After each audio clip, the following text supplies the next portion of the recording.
Full என்டர்டைன்மெண்ட்டுக்கு நான் guarantee. கல்வி படிச்சவங்க மட்டும் சாதிக்கலாம் அப்படின்னு இல்ல, படிக்காதவங்க கூட சாதிக்க முடியும் சார். இப்போ நீ அப்படி வரியா? நான் டிகிரி படிக்கலன்னா மெட்ராஸ்க்கே வந்திருக்க முடியாது. இப்ப நான் என்ன பண்ணட்டும்? இவனுக்கு அடி குடிச்சா நம்மள மாட்டி விட்டுருவாரு. ஐயோ பைபிள்ல ஏதோ பிளான் பண்ணுது. டிகிரி படிக்கிறதால ஒரு நார்மல் லைஃப் தான் லீட் பண்ண முடியும்னு நான் நினைக்கிறேன். ஐ மீன் வெறும் வேலைக்காகவும் சாப்பாடுக்காகவும் சொல்லுவது என்ன? நீங்க நார்மல் லைஃப்னு சொல்றீங்களா, அது என்ன? சாப்பாடுக்காகவும் வாழ்றதுக்காகவும் மட்டும் வாழ்றது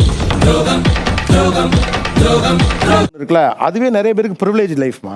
அந்த வாழ்க்கை இங்க எல்லாருக்கெல்லாம் கிடைச்சிடல. ஆனா குறைந்தபட்சம் முதல் கட்டத்துக்கு வரணும்ல, அதுக்கு எனக்கு படிப்பு வேணும்ல. ஐயோ சந்தோஷத்துல எனக்கு கை ஓடல கால் ஓடல. நான் இப்ப இருக்கிற கல்வியில எங்க கல்வி இருக்கு?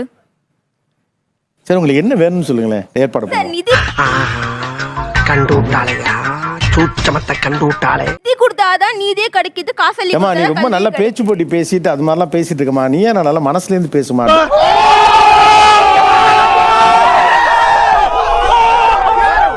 லைட்ஸ் இருக்கு.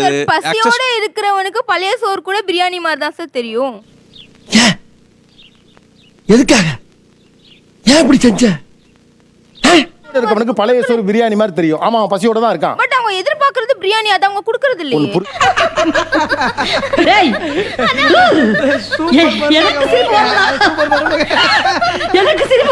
எனக்கு படிப்பு வரல, எனக்கு இன்ட்ரெஸ்ட் இல்ல, எனக்கு ஸ்பெசிஃபிக்கா எனக்கு டான்ஸ்லயோ ஆர்ட்லயோ பெயிண்டிங்லயோ. என்னடா இது வசனமே புரியல. அதை வந்து பர்சியூ பண்ண அலோவ் பண்ணுங்க, அதுக்கான ஸ்பேஸ் கொடுங்கன்னு தான் நாங்க சொல்றோம். உங்களுக்கு கல்வி முக்கியம், எங்களுக்கு கல்வி கட்டாயம். உங்க வீட்டுல ஒரு இன்ஜினியர் இருக்காரு, ஒரு டாக்டர் இருக்காரு, ஒரு ஆடிட்டர் இருக்காரு, ஒரு வக்கீல் இருக்காரு. சொந்தக்காரெல்லாம் சும்மாயா, பக்கத்துல இருக்க கஷ்டப்பட்டுட்டே இருக்கணும், இவனுக்கு அட்வைஸ் பண்ணிட்டே இருக்கணும்னு நினைப்பானுங்க. உங்க வீட்டு பிள்ளைய நீங்க பாட அனுப்புங்க, ஆட அனுப்புங்க, நடிக்க அனுப்புங்க.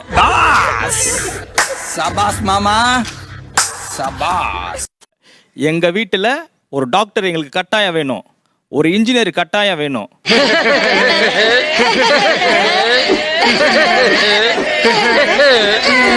அதுக்கு பிறகு எங்க பிள்ளைய நாங்க ஆட வைக்கிறோம், நாங்க பாட வைக்கிறோம். இவரை கைது பண்ணுங்க. டிகிரி படிச்சவர் முட்டி மோதியாவது ஏதாவது ஒரு இடத்துக்கு வந்துட முடியும், தன்னை சார்ந்த அந்த குடும்பத்தை ஒரு அடுத்த லெவலுக்கு எடுத்துட்டு வந்துட முடியும். பீலா வர்றதுல இந்த ஏரியாவிலே நம்பர் 1 நான் தான். ஆனா ஒருவேளை உங்களால ஷைன் பண்ண முடியாம போனா கூட உங்களை பேக்கப் பண்ண உங்ககிட்ட பொருளாதாரம் இருக்கு. அடப்பாவீங்களா, இப்பதான் இதையே கண்டுபிடிக்கிறீங்களா? பேஷன் என்ற பெயரில் கல்வி மீது நடத்தப்படுகிற தாக்குதல். போங்கடா, ஏன்டா நீங்களாம் இப்படி இருக்கீங்க? பாவம்டா நீங்களாம்.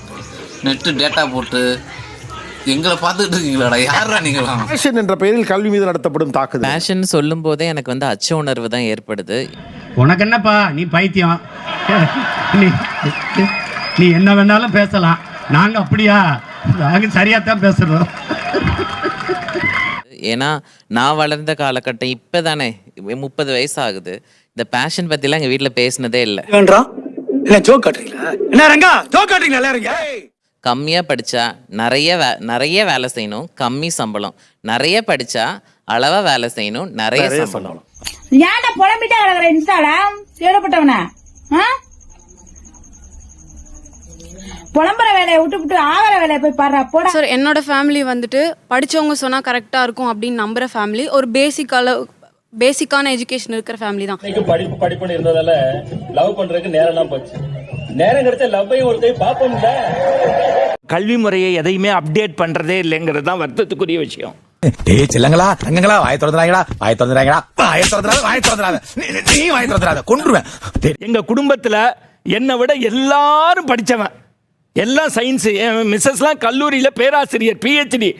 நான் அப்படியே ஷாக் ஆயிட்டேன். ஏன் மேலேருந்து கீழே படிக்கிறோம்னா மனுஷன் கீழேருந்து மேலே போகணுங்கிறதுக்கு தான்.